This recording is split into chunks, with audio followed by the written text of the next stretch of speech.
پیارے دوستو، آج ہم آپ کو شریف بھائی اور ان کی 7 سال کی بچی کے روزے کے بارے میں بتائیں گے، جسے سن کر آپ کے رونگٹے کھڑے ہو جائیں گے اور آپ کی بھی آنکھوں میں آنسو آ جائیں گے۔ آپ اس ویڈیو کو لائک کریں یا نہ کریں، لیکن اسے آخر تک ضرور دیکھیے گا۔ دوستو، شریف بھائی ایک بڑے سے بنگلے میں مالی تھے اور وہاں پر کام کیا کرتے تھے۔ ایک بار وہ کام پر جا رہے تھے تو ان کی 7 سال کی بیٹی کہنے لگی کہ بابا، میرا بھی روزہ ہے اور آج افطاری میں آپ وہی لے کر آئیں گے جو میں کہوں گی۔ شریف بھائی اپنی 7 سال کی بیٹی کی آواز سن کر رک گئے اور بے چینی سے پیچھے مڑ کر اپنی بیٹی کو دیکھا اور پھر اپنی بیوی کو دیکھنے لگے۔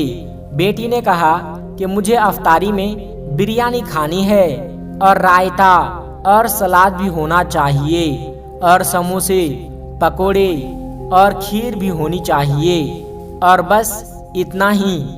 اس ننھی پری نے انگلیوں کے پوروں پر ایک ایک چیز اپنے باپ کو گنوا دی، لیکن اس کے غریب باپ کے پاس اپنی بیٹی کی یہ خواہش پوری کرنے کے لیے جیب میں ایک سکہ تک نہیں تھا۔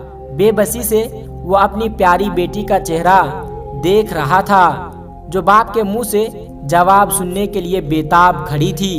شریف بھائی نے بیٹی سے کہا کہ انشاءاللہ میری جان، مغرب کی نماز میں وقت ہے، پہلے ظہر کی نماز پڑھ لو اور افطاری میں ابھی بہت وقت ہے۔ یہ سن کر ان کی بیٹی ثنا اچھلتے کودتے ہوئے وہاں سے چلی گئی۔ شریف بھائی اپنی بیوی سے کہنے لگے کہ یہ کیا پاگل پن ہے، تم نے اسے روزہ کیوں رکھوا دیا ہے جب تمہیں پتا ہے کہ میرے پاس ایک وقت کے کھانے کے پیسے تک نہیں ہے؟ کہاں سے لاؤں میں ان کے لیے افطاری؟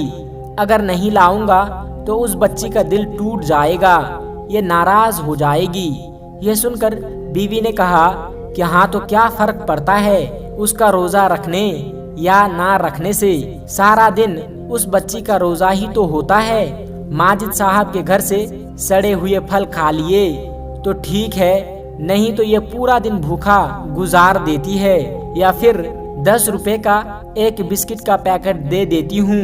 اس سے بہتر تو مجھے یہی لگا کہ یہ روزہ رکھ لے، کم سے کم یہ بار بار کھانا تو نہیں مانگے گی۔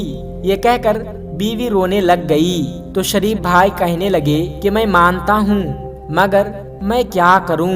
یہاں ان مالکوں کی غلامی سے کہاں جائیں گے؟ یہاں کام کرتے ہیں تو سر چھپانے کے لیے چھت اور ایک وقت کی روٹی ملتی ہے، ورنہ کرائے کے گھروں میں جاؤ گی تو ایک وقت کی روٹی کے لیے پیسے کماؤں گی یا پھر کرائے کے لیے پیسے کماؤں گی۔ اس کے بعد شریف بھائی نے کہا کہ اچھا، اب رونا بند کر دو، چھوڑو اس پوری دنیا کو، ہمارے لیے صرف اور صرف ہمارا رب ہی کافی ہے، جو ان لوگوں کو اتنا مال و دولت دے سکتا ہے۔ وہ پروردگار ہمیں بھی 2 وقت کی روٹی دے سکتا ہے۔ یہ سن کر بیوی آنسو پوچھتے ہوئے کہنے لگی کہ شریف، آپ کی یہی بات دل کو سکون پہنچاتی ہے۔ شریف بھائی نے کہا کہ ٹھیک ہے، میں جاتا ہوں، شام کو مالکین سے پیسے مانگ لوں گا۔ انہوں نے دے دیے تو اپنے گڑیا کے لیے افطاری میں ان کی من پسند چیزیں لے آؤں گا۔ یہ کہہ کر وہ چلے گئے۔ عصر کی نماز پڑھنے کے بعد شریف بھائی سیدھا اپنی مالکین کے پاس آئے، جو بڑی سی LCD پر کوئی شو دیکھ رہی تھی۔ شریف بھائی کو دیکھتے ہی مالکین شروع ہو گئی اور کہنے لگی کہ کیا سارا کام ہو گیا؟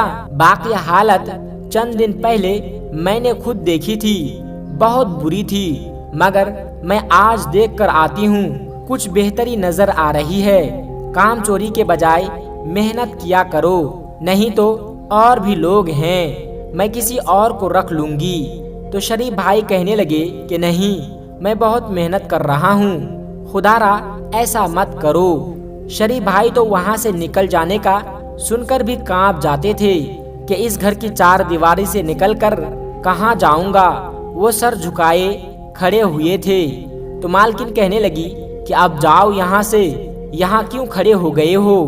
تو شریف بھائی کہنے لگے کہ بیگم صاحبہ، میری بیٹی ثنا کا روزہ ہے، آپ کو تو پتا ہے میں اور میری بیوی آپ کی طرف سے ملنے والی افطاری سے روزہ کھول لیتے ہیں، مگر وہ بچی ہے، پہلے روزے کی خوشی میں اس نے مجھ سے کچھ فرمائش کی ہے، اسے افطاری میں اس کی من پسند کی چیزیں چاہیے، مگر بیگم صاحبہ میرے پاس جیب میں 1 روپیہ تک نہیں ہے، اس لیے مہربانی کر کے مجھے کچھ پیسے دے دیجئے۔ تو میں اپنی بیٹی کے لیے ابھی انہوں نے اتنا ہی کہا تھا کہ مالکن ان کی باتوں کو بیچ میں کاٹتے ہوئے کہنے لگی کہ تم ایک کام کیوں نہیں کرتے، تم یہاں آ کر ہمارے بنگلے میں رہنے لگو اور ہم تمہارا سارا کام بھی کر دیا کریں گے، اور جو 1 کمرہ تمہیں رہنے کے لیے دیا ہے وہ ہم رہ لیں گے۔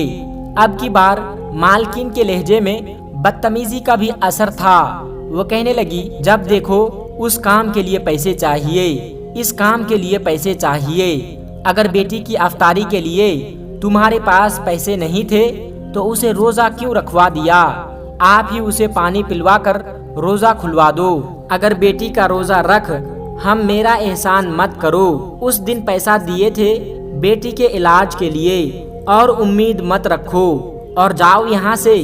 شریف بھائی آنکھوں میں نمی لیے باہر آ گئے۔ مالکن غصے سے سر جھڑکتی ہوئی واپس صوفے میں جا کر بیٹھ گئی اور شو دیکھنے لگی۔ شریف بھائی وہاں سے آنے کے بعد بے حد اداس تھے، لیکن انہوں نے اپنی بیٹی کو پیار سے سمجھانے کی کوشش کی۔ بیٹی نے کہا کہ بابا آپ میرے لیے افطاری میں وہ سب کچھ نہیں لے کر آئے جو میں نے آپ سے کہا تھا۔ تو شریف بھائی نے کہا کہ میری بیٹی ہم سادگی سے افطار کریں گے جیسے ہمارے پیارے نبی حضرت محمد صلی اللہ علیہ وسلم کیا کرتے تھے۔ پیارے نبی صلی اللہ علیہ وسلم کا نام سنتے ہی بیٹی کی آنکھیں خوشی اور تجسس سے چمک اٹھی۔ وہ بولی کہ بابا کیا سچ میں ہمارے پیارے نبی صلی اللہ علیہ وسلم سادگی سے افطار کرتے تھے، اور وہ کیا کیا کھاتے تھے افطاری میں؟ بیٹی کے چہرے کی چمک کو دیکھ کر ماں بھی مسکرانے لگی۔ شریف بھائی نے اپنی بیٹی سے کہا کہ ہاں میری بیٹی، ہمارے نبی صلی اللہ علیہ وسلم بالکل سادگی کے ساتھ سحری اور افطاری کرتے تھے۔ کھانے میں ان کی پسندیدہ چیز کھجور تھی، اور اس کے علاوہ ان کو جو بھی مل جاتا اللہ کا لاکھ شکر ادا کرتے ہوئے باخوشی کھا لیتے تھے، بلکہ کئی بار تو ہمارے پیارے نبی صلی اللہ علیہ وسلم افطاری میں صرف کھجور ہی کھا لیا کرتے تھے اور کئی بار بھوکے رہ جاتے، لیکن کبھی ناشکری نہیں کرتے بلکہ اللہ کے شکر گزاری کرتے رہتے۔ باپ کی باتیں سنتے ہوئے بیٹی ثنا مسکرا رہی تھی۔ وہ کہنے لگی کہ ٹھیک ہے بابا، میں بھی آج سادگی کے ساتھ روزہ کھولوں گی اور اللہ پاک کا شکر ادا کروں گی۔ شریف بھائی نے اس کی بات سنتے ہوئے گہرا سانس لیا اور یہ سن کر اپنی لاڈلی بیٹی کا ماتھا چوما۔ دوستو، شریف بھائی نے اپنی بیٹی کو سمجھا دیا کہ ہم سادگی کے ساتھ افطاری کریں گے، اور بیٹی مان بھی گئی۔ شریف بھائی کی بیوی جس کا نام سلمہ تھا، وہ یہ سب سن کر مسکرانے لگی اور اٹھ کھڑی ہوئی، کیونکہ انہیں گھر کی مالکین کے ساتھ افطاری تیار کرنے میں مدد کرنی تھی۔ سلمہ نے مالکین سے کہا کہ بیگم صاحبہ آج بہت گرمی ہے، مجھے دے دیجئے، میں کھانا بنا دیتی ہوں۔ مالکین جو اس وقت کچن میں چولہے کے سامنے کھڑی تھی اور بریانی بنا رہی تھی، وہ کہنے لگی کہ نہیں، میں خود کروں گی، مہربانی ہے تمہاری۔ دراصل تم سے پہلے جو میرا کام والی تھی، میں بھی کھانا اسی سے بنوا لیا کرتی تھی، مگر پھر کچھ وقت کے بعد اپنے کچن میں چوری کرنا شروع کر دی۔ کبھی سالن چرا کر ڈبے میں بھر کر لے جاتی، تو کبھی فریج سے گوشت وغیرہ چرا کر لے جاتی، اور کبھی مسالوں کے ڈبوں سے مسالے چرا کر لے جاتی تھی۔ بس میں نے پھر کام سے نکال دیا، اور اس دن کے بعد سے میں کسی پر بھروسہ نہیں کرتی ہوں، کھانا خود ہی بنا لیتی ہوں۔ سلمہ اس کی بات اچھے سے سمجھ گئی اور اسے اس کے حال پر چھوڑتی ہوئی وہاں سے نکل آئی۔ بریانی بناتے بناتے اچانک مالکین کا موبائل بجا، اور وہ جو بریانی کو دم پر رکھنے والی تھی